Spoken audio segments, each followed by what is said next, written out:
Boa noite, pessoal. Essa é a nossa aula número 4, a última aula da formação Desobedecer e Criar Estratégias de Contra-Colonização. Hoje a nossa aula é a formação da Lei 11.645 de 2008. A gente vai falar também da lei, um pouco da Lei 10.639 de 2003, mas o foco é 11.645. O nosso Maracá Educacional, ou Pedagogia do Maracá. Quero encerrar essa aula aqui, essa formação também, agradecendo muitíssimo a Rio, que disponibilizou seu tempo, desde a época do acidente, em dar essa ideia, falou, vamos fazer isso, e eu, vamos, fiquei super feliz, me senti também reconhecida, no sentido de falar, olha, você faz bem essa coisa, você faz bem dar aula, e eu não tinha me dado conta. Então, eu fiquei feliz disso. Então, foi vários presentes num presente só. Esse de me dar esse alerta, olha, você sabe fazer isso. Aí a Rio trouxe essa proposta que, para mim, foi bonita, foi justa, porque não seria simplesmente pedir o dinheiro, né? Seria fazer uma troca com algo que eu sabia fazer e que eu não estava nem me ligando que sabia fazer. O outro ponto é desse despertar para o que a gente sabe fazer, que a gente esquece. E toda a organização, ela fez uma arte maravilhosa, fez a divulgação, fez aqueles docs, toda essa organização que não é simplesmente chegar e dar aula. Então, quero honrar a Rio aqui, eu quero te Maracá, salve guerreira, muitas bênçãos, a força encantada, abra cada vez mais os caminhos iluminados. E quero agradecer também a cada um de vocês que apoiou, que divulgou e que vai acompanhar e vai fazer essa formação, e a gente segue, né, se formando por resto da vida, porque ninguém nunca está pronto, a gente está sempre incompleto, tudo nesse mundo é sempre incompleto e imperfeito, e a gente precisa aprender a amar também o incompleto e o imperfeito. Então, bora lá, vou começar com o Toré, ou por causa do Maracá, então vou com o Toré do Maracá.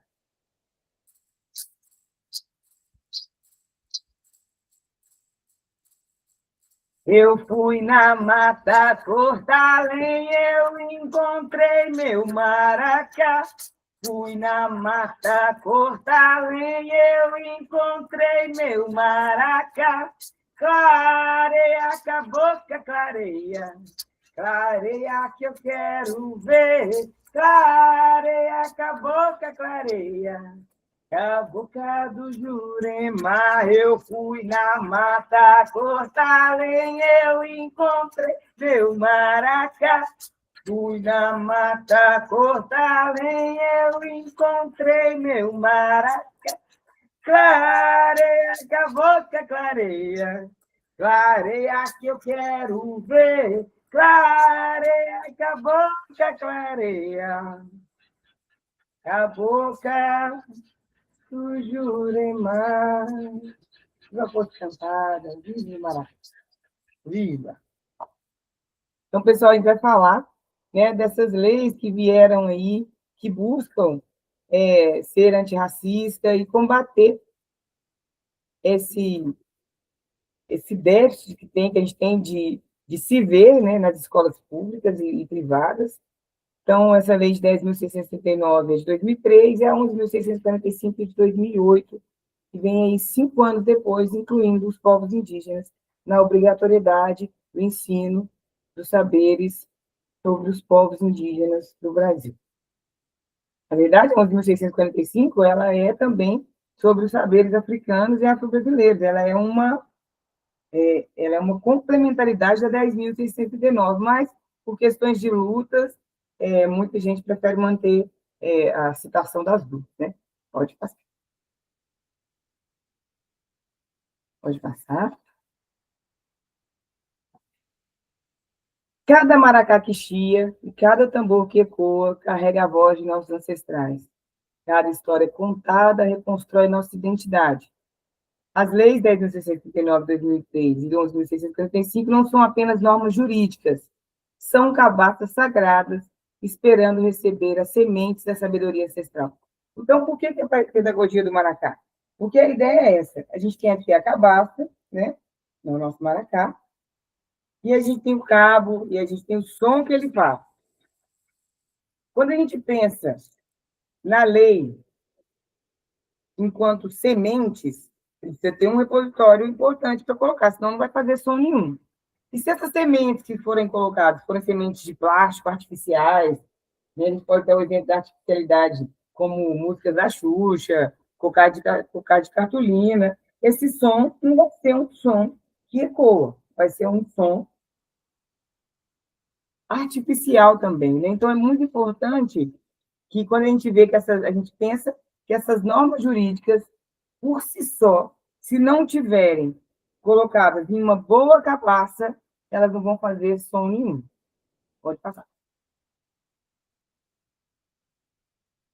Essa metáfora, né, do maracá, agora mais explicadinho, né, a cabaça são as leis, como recipiente sagrado da conquista do fruto da luta dos povos pretos e indígenas, as sementes ancestrais, conhecimentos africanos e indígenas, porque eu falei, né, se a semente for de plástico, o som vai ficar ruim.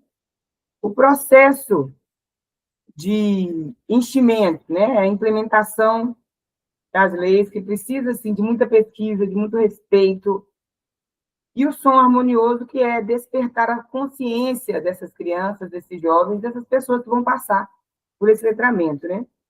A prática pedagógica corajosa, porque hoje, né, a gente sabe que muitos professores têm sido perseguidos por falarem de cultura indígena, de falarem de cultura afro-brasileira nas escolas, né? Porque a gente tem aí um endurecimento do neopentecostalismo que coloca tudo que é de outras culturas enquanto demoníaco.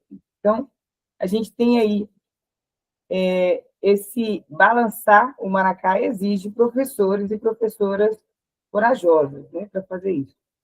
Então, todos os brasileiros, eles se reconhecem como protagonistas da história nacional, de alguma forma. Seja eles a partir daquela ideia, o meu povo, a gente aprende isso na escola, né? De novo, a escola, a gente está falando de escola nas 4 aulas. O meu povo trouxe a capoeira. E o meu povo trouxe a mandioca. E o meu povo. Peraí, essa é a forma que a gente quer ver o nosso protagonismo na formação histórica do Brasil? Povo preto é capoeira, povo indígena é rede e mandioca. Não, isso é muitíssimo limitado.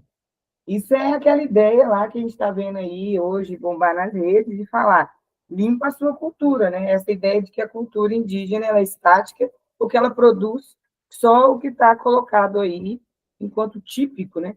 Então, a gente quer coisas típicas. E isso é muito complicado, porque nós estamos falando aí de mais de 370 povos, são mais de 300 etnias, eu não vou falar 360, porque eu não sei o número exato, mas são mais de 300 povos. E essa é a grande pegadinha da Lei 11.645. Quando ela fala ensino da cultura indígena nas escolas, ela está colocando indígena num pacote só. Então, a lei já começa aí com uma pegadinha, né? Vamos passar.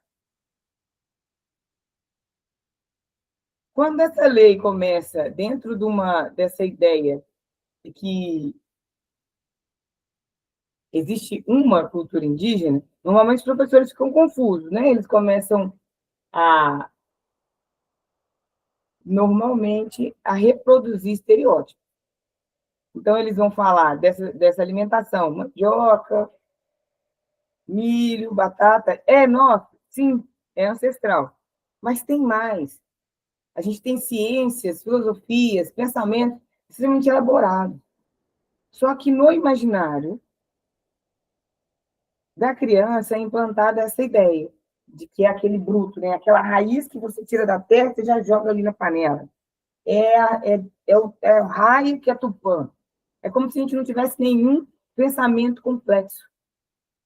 Quase fôssemos igual crianças. E essa ideia da criança, ela é mais do que simplesmente algo bonito ou romântico, não é nada disso. Na verdade, isso implica em questões estruturais da nossa vida prática, como, por exemplo, o marco temporal. Então, Nós aqui vamos dizer quando que vocês podem estar na sua terra. A partir de 88, não estava lá, perder. A gente está falando, então, de tutela. E a tutela vem dessa ideia construída, porque nada brota do nada. Tudo começa com uma raiz ou com uma semente de pensamento, né? Tudo é mental. Tudo é mental. Então, se mentalmente todos os saberes, tudo que eu vou falar sobre os povos indígenas, a raiz bruta, é o pensamento quase que infantil, é o trovão, o tupã, eles têm medo, eles estão achando que aquilo ali é Deus. Eles não sabem o que é. Espera aí, povos indígenas que liam o céu muito antes dos europeus, com calendários lunares, leituras de constelações riquíssimas, que sabiam prever eclipses, sabiam prever tempos de seca, tempos de chuva, conhecimento profundo das ciências da natureza, conhecimento profundo da ancestralidade da terra. A própria Amazônia é uma floresta plantada. Plantada por quem? Pelos povos originários, pelos povos indígenas. Então, a impressão que dá quando a gente traz simplesmente essas ideias primitivistas é que não existe pensamento complexo dentro das comunidades indígenas. E é por isso que é muito fácil nos animalizar, né? Então, pode ser, sim, explorado, pode ser, sim, aquele totem de referência de cultura que não pode se mexer, uma cultura estática. E a gente tem um processo muito longo para tentar desconstruir isso, né?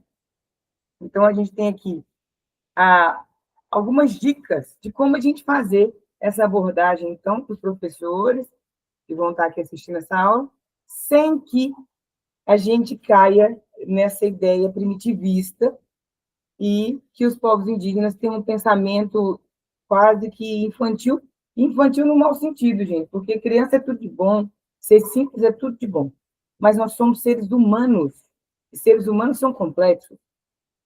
Quando a gente coloca um certo povo enquanto pensamento extremamente simplista, né? Não é simples, é simplista, a gente passa a trazer menos humanidade para esse povo e isso se transforma em racismo, em violências históricas. Então, um processo para que os professores estejam mais seguros é sempre compartilhar sementes de memória que são narrativas fundadoras de povos. Você vai ter que, sim, escolher um povo. Vai ter que escolher um povo. A pegadinha da Lei 11.645 é que ela fala obrigatório o ensino das culturas indígenas. Primeiro, você não vai ensinar todas as culturas indígenas, né? No caso do Brasil, todos os povos que estão em Pindorama, você não vai conseguir. Né? Você tem aí, normalmente, às vezes, é só o mês de abril para fazer isso. Então, você vai ter que escolher um povo. Escolha uma narrativa fundadora para contar. De qual povo você achar mais... se você quiser, escolha, do povo tupinambá, como que o mundo começou para eles. Então, eu vou pesquisar, então vou trazer do povo pataxó, do povo... Escolha uma narrativa fundante. Compartilhe com as crianças. Fale de medicina ancestral, de plantas sagradas, desses pontos em que vai haver interlocução com várias das famílias, principalmente das periferias, que as famílias ainda usam chá para algumas coisas. Então, vai ter sempre a vozinha que faz um chazinho ainda, e essa criança vai se reconhecer. Traz também sementes de arte, música, tecnologias tradicionais, dança. Se você não puder convidar grupos indígenas para ir, traga imagens reais de toré, de danças de várias regiões e de vários povos, né? E música contemporânea também, porque a gente tem aí muitos artistas indígenas contemporâneos. Semente de resistência também é importante encher essa cabaça, esse maracá, de uma semente de resistência que é falar da luta indígena. Então, você pode falar da luta das mulheres indígenas, do próprio acampamento Terra Livre, que é uma referência, mas tem outros grupos, né, menos centralizados, que fazem grandes lutas. Escolha uma luta para falar dela. Então, você evita de cair nesse reducionismo da cultura indígena. No processo ritual de construção, essa consulta aos anciãos, ouvir, né, no caso, os pajés, as lideranças comunitárias, fazer uma formação dos educadores. Se não dá para fazer, eu também eu sou ex-professora do Estado e eu sei como é que é a nossa carga horária, é absurda, né? A gente não consegue ter tempo para fazer formação. E a gente não recebe pelas formações. Então, esperar uma formação vinda do Estado é quase impossível. E a gente acaba se melhorando, né? Então, muita gente vai estar aqui nessa busca mesmo. Então, a gente começa a encher essa cabaça, que é as leis. Então, as leis são a cabaça, mas se não tiver semente, não faz som nenhum. E se a semente for de plástico, o som que vai reverberar vai ser péssimo.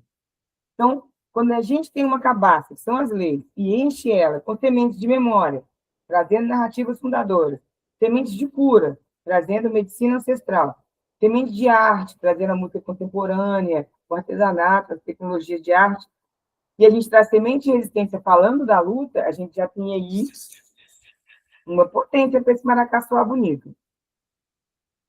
Quando a gente faz essa construção de botar o cabo, de tocar esse som, a primeira coisa que a gente vai saber é nas crianças, nesses alunos, né? Às vezes não é só criança, mas normalmente quem busca mais informação são professores da educação infantil, até o ensino médio, né?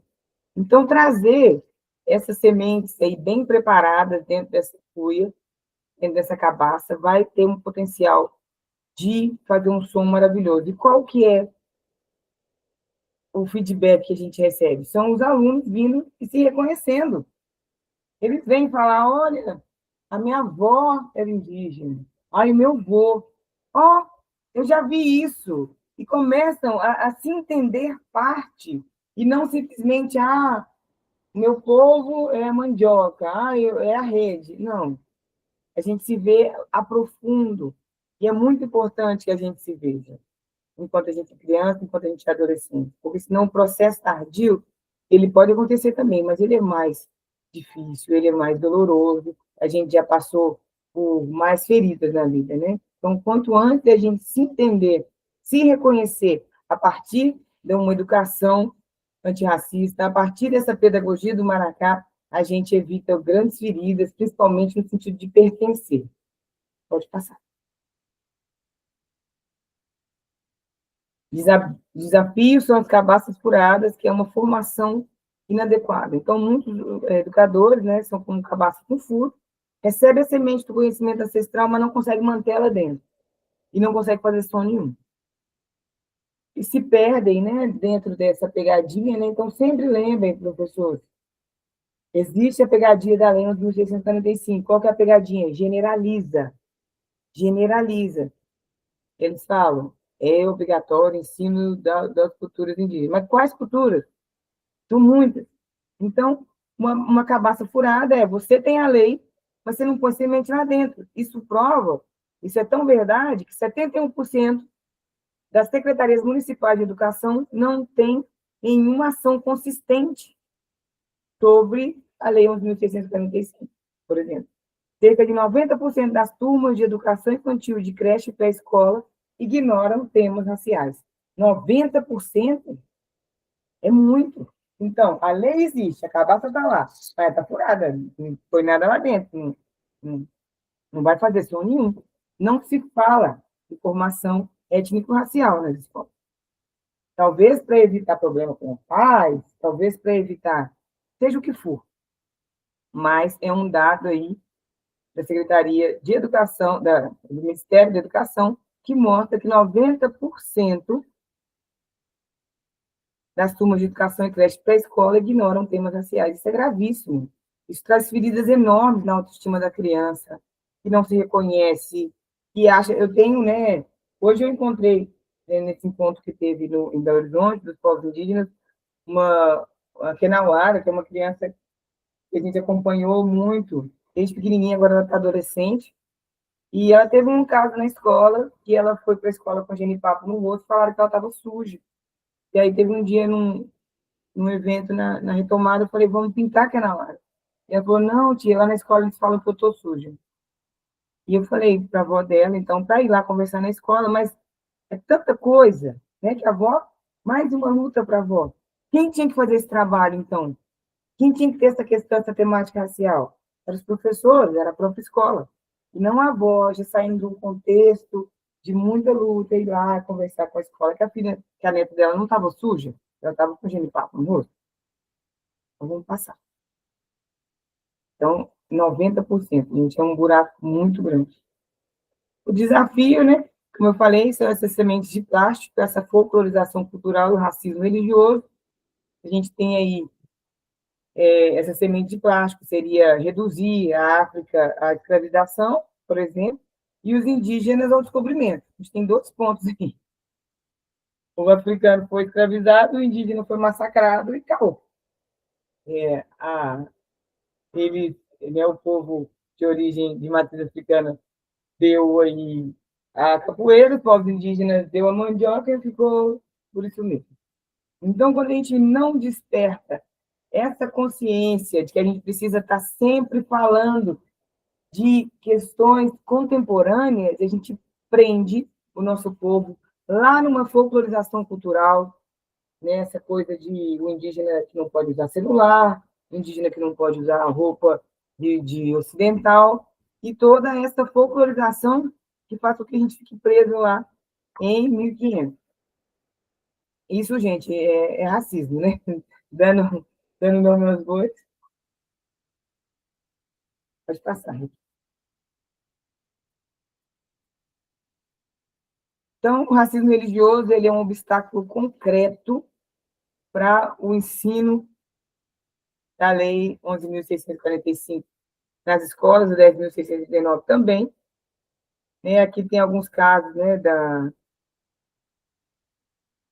de professores, inclusive, que foram perseguidos, que foram mandados embora, denunciados, perderam o emprego porque estavam falando de temáticas raciais. E o racismo religioso, eu trago aqui essa imagem, né, que eles dizem que foi a primeira missa do Brasil, porque, de fato, as coisas não aconteceram dessa forma. Né? Todo mundo ali, limpinho, os padres limpinhos, ergueram uma, uma cruz enorme, todo mundo paradinho ali em volta, olhando. Não foi nada disso. Esse quadro, inclusive, ele é do século XIX. Ele não tem nada a ver com 1500, a primeira missa. Então, eles criaram toda uma narrativa em volta, e a gente tem aí esse peso enorme do racismo religioso sobre a educação. Pode passar. Então, a gente tem o racismo como empecilho fundamental para negar a importância da aplicação dessa lei. Então, por que? Porque o indígena ele é burro, porque o indígena... Não, porque ele tem medo de que a gente está ensinando para jovens e crianças sobre feitiçaria. É isso. Eles estão falando de quê? Eles estão falando de cultura, e a nossa cultura é uma cultura também que é espiritual, óbvio. A gente está falando de respeito,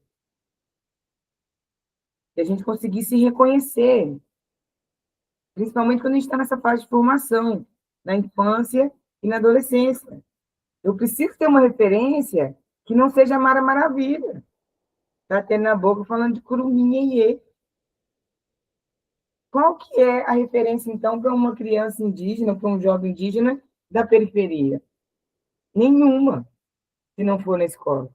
Qual que é a referência para um jovem indígena que é do interior, ou que é da área rural, ou da própria aldeia mesmo?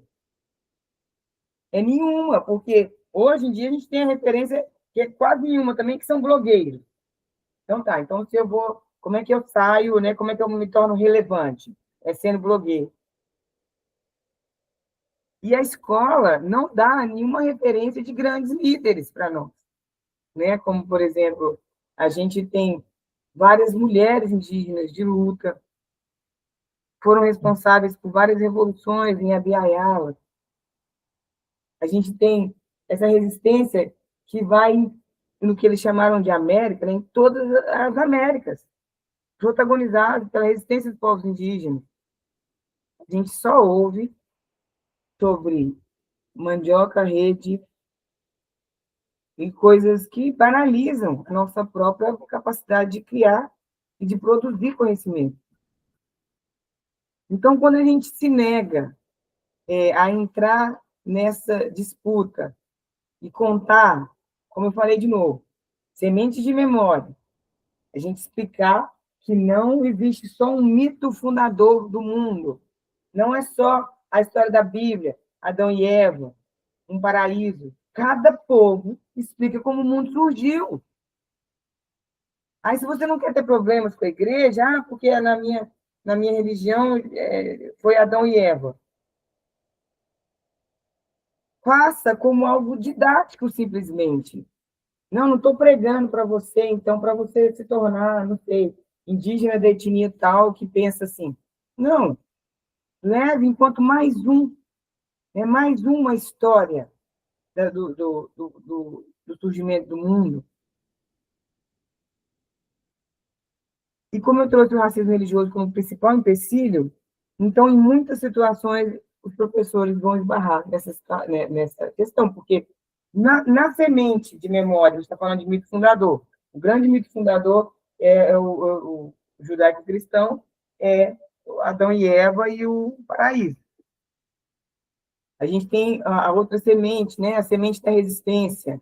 Hoje a gente tem aí a resistência dos povos indígenas batendo, confrontando diretamente a política da extrema-direita. Afinal de contas, a grande luta dos povos indígenas é por demarcação.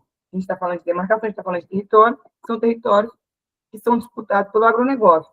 A grande maioria do agronegócio, óbvio, né? A grande maioria não, o agronegócio é de direita. Então, vai ter aí esse link entre pessoas de direita, junto com igrejas, né, que tem com igrejas mais conservadoras, que têm dificuldade de ouvir outras visões de mundo. Então, professor, seja corajoso. Enfrente o racismo religioso e mostre enquanto saberes, ciência, filosofia. Leve os povos indígenas a esse patamar que realmente nós temos, de produtores de conhecimento. Pode passar. Conclusão sobre a metáfora do maracá. Então, essa metáfora de balançar o maracá educacional representa a capacidade de implementar essas leis. Como eu falei, né? Com bastante coragem. Então, porque a gente tem aí um número muito grande de não implementação e de professores que dizem desconhecer a lei. Fala que nem conhece a história desse maracá. Então, 69,1% dos professores dizem desconhecer a lei, 51% não conhecem conteúdos, né? E tem, hoje em dia tem muito conteúdo, pessoal. A gente mesmo, nessa organização do curso, que a Rio fez, ela mandou vários livros aí, um conteúdo de qualidade. Então, dizer, então a gente não pode aqui, a gente não pode ser parte de 51% falar que não tem conteúdo, né? E, de novo, a resistência religiosa como medo de tocar o maracá com elementos sagrados não cristãos, né? Então, falar de uma outra forma da criação do mundo, falar de outra forma de organização de pensamento, que não seja esse judaico-cristão, ele vai trazer abalo. Mas não quer dizer que você está falando de fé ali. Fé é fé. A gente está falando de ciência, a gente está falando de filosofia, a gente está falando de conhecimento. Pode passar.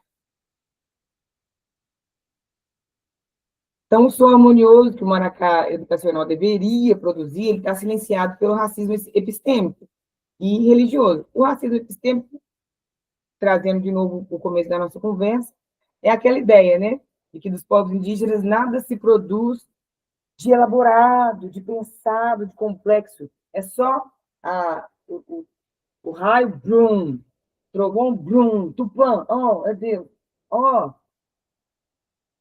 caiu, correu essa chuva aqui, daqui vai sair um mito.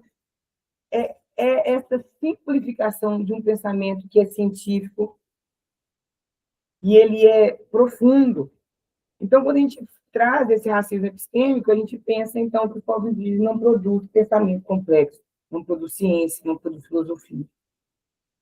Não conhece de geografia, né? Eu gosto de uma história muito boa que eu já ouvi dos mais velhos, que é a história de Itaorca. Itaorca, em tupi, significa pedra podre.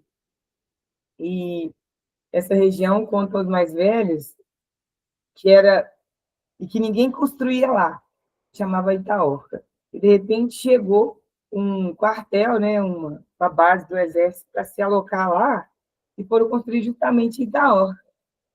Resultado, eles construíram, a pedra cedeu, e eles perderam o quartel, e só não morreu muita gente, que na hora não tinha. Mas os povos indígenas sabem, inclusive, de geografia, geologia. Então, como é que os povos indígenas sabiam que aquela pedra era podre? Que era Itaorca. Então, sair desse racismo epistêmico de que os povos indígenas não produzem ciência. Né? E é tudo um pensamento, igual criança. Não é. E o racismo religioso, né? Que pensa que quando a gente está falando de nossa ancestralidade, nossa cultura viva e dinâmica, a gente está falando de feitiçaria ou coisas do tipo, né? Então, é muito importante que a gente tenha essa coragem, enquanto educadores, enquanto professores, para balançar esse maracá e fazer com que esse eco dessas sementes sagradas que foram aplicadas dentro dessa cabaça, que são as leis, a gente possa ver esse eco nessas crianças, nesses jovens, se reconhecendo, fazendo brilhar em si mesmo amor próprio, identidade, pertencimento, olhando para si e falando, meus ancestrais eram incrivelmente inteligentes, eu sou herdeira deles, olha a beleza do conhecimento do meu povo, olha a beleza da gastronomia do meu povo, que não é simplesmente pegou a raiz lá e jogou ali. A própria mandioca é um processo de tornar a mandioca comestível, porque ela não era. Tem ciência aí. Então, que a gente possa ter muita coragem para romper o racismo epistêmico e religioso e para fazer com que esse som desse maracá ecoe no coração desses jovens e dessas crianças. Né? Eu encerro aqui essa parte. Aqui embaixo aqui tem algumas citações, mas existe uma outra formação também, que depois eu vou passar, para vocês receberem, que ela fala de algumas, que ela vai conectar com a primeira aula, que é a aula sobre o racismo específico. Porque, normalmente, quando a gente está falando da Lei 11.645, em algumas formas de abordar essa lei é falar de racismo específico, né?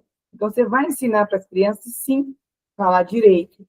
Você vai ensinar para as crianças a não falar tribo.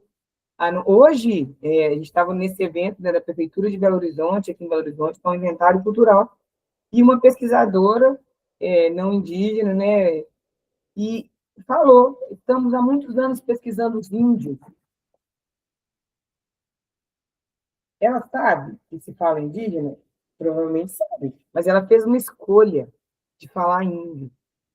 E a gente pode fazer com que as nossas crianças, os nossos jovens já sejam educados linguisticamente para ter uma linguagem menos racista, menos violenta. Então, a aula número 1 sobre racismo específico, ela é todas conversas, né? Mas ela vai ser um material muito útil também na aplicação da Lei 8.645. Você pode fazer uma aula todinha sobre racismo linguístico, por exemplo. Mas, novamente, você pode fazer uma aula com todas aquelas sementes que eu trouxe aqui, né? A semente da memória, que é falar da cosmogonia, né? De como o mundo surgiu para cada povo, ou escolher um povo. Semente de luta, falar, por exemplo, de pessoas de referência na luta, por exemplo, vou falar, minha turma vai trabalhar o Davi Copenal, fazer um trabalho inteiro sobre a queda do céu. Então, há muitas formas de trazer a Lei 11.645 para a criança, para o jovem, saindo dessa folclorização cultural, saindo desse racismo epistêmico e do racismo religioso. E, novamente, lembrando, existe a pegadinha da Lei 11.645, porque a 10.619 ela fala ensino das leis afro-brasileiras, ensino das leis não, ensino da cultura afro-brasileira e africana nas escolas. Então, quando você fala de afro-brasileiro, você já tem uma ideia, né? Então, a gente tem aí os terreiros, muito consolidados no país, sofrendo, lógico, muito racismo, muita violência, não estou dizendo disso, mas a gente tem uma estrutura melhor consolidada, né? Então, muitos professores negros que já querem trabalhar a temática, e quando chegar na Lei 9.645, tem um vácuo porque a gente não tem muitos professores indígenas lecionando na cidade. Muitos professores indígenas estão no território e muitas pessoas indígenas que são professores, às vezes, não estão atuando na temática, até por uma negação de identidade, e todo o aparelho também que essas pessoas sofrem. Mas quando a gente pensa que é possível diversificar essa lei, utilizando essa pedagogia do Maracá, pensando que a lei é só uma cabaça e a gente precisa encher de sementes, e não vamos colocar semente plástica e artificial, a gente tem uma gama de possibilidades imensa. Como, por exemplo, se eu quiser falar, se eu quiser colocar uma sementinha de luta, quiser falar da luta de um povo específico, eu vou ter material que chega. E eu não vou conseguir vencer. Por exemplo, vou falar então da luta, vou pôr uma semente de luta aqui, vou falar da semente da luta do povo Munduruku. Vixe, é material demais. Então vou falar aqui de semente de memória, eu vou falar aqui do da memória do povo Pataxó, por exemplo. Eu vou falar, então, de uma memória, de uma semente aqui de cosmovisão. Vou falar como é que o Tupinambá pensa que o mundo surgiu, enfim. Eu acho que ficou mais ou menos bem elucidado, né? Que possibilidades tem muitíssimas, mas é preciso ter coragem de pegar esse maracá, empunhar, encher essa cabaça vazia, que são as leis de sementes, e fazer esse sonho ecoar. Vai haver enfrentamento? Vai. Quem é aqui professor da rede pública ou da rede privada, vai haver enfrentamento, vai haver muito colega que fala que isso não é importante.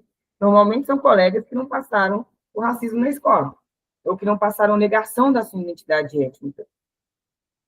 Mas se você está aqui, é porque você vê a importância nessa formação. Então, faça isso com coragem, faça isso com amor, pensando nos seus próprios ancestrais também, faça isso como uma forma de dar para esses jovens e crianças uma oportunidade de se amarem mais, e de amar a própria história, a própria ancestralidade, e de perdoar também, porque quando a gente ama nossos ancestrais, de certa forma a gente leva a cura para eles, porque a gente perdoa, inclusive a fraqueza e a impossibilidade deles agirem de forma diferente que a gente agiria hoje, ou que se eles tivessem, se a gente estivesse no lugar deles, né? A gente pensa muito assim, se a gente estivesse no lugar deles, a gente teria agido diferente.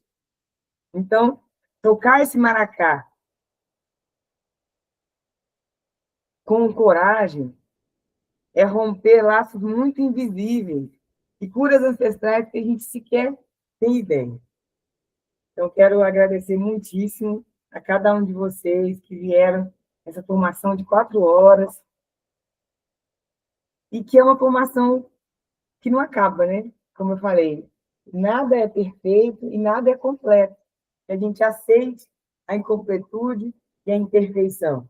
Primeiro em nós, para a gente poder também conseguir aceitar no outro, né? Que a gente siga aprendendo sempre. Cueca Catureté, viva a força encantada, viva a educação antirracista, transforma. E como eu falei nos outros vídeos, se tiver alguma dúvida, quiser conversar, pode me chamar no Instagram, e o material também vai estar disponível.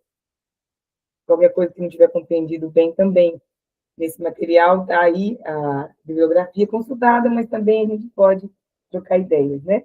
Para cada vez mais essa incompletude se torne cada vez mais apaziguada no nosso coração, porque a minha incompletude encontra com a sua incompletude e a gente vai trocando ideias aí e vai se situando no mundo. Vai ficar tudo.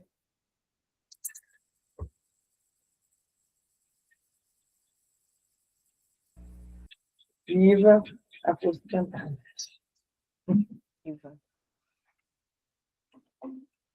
Vou parar.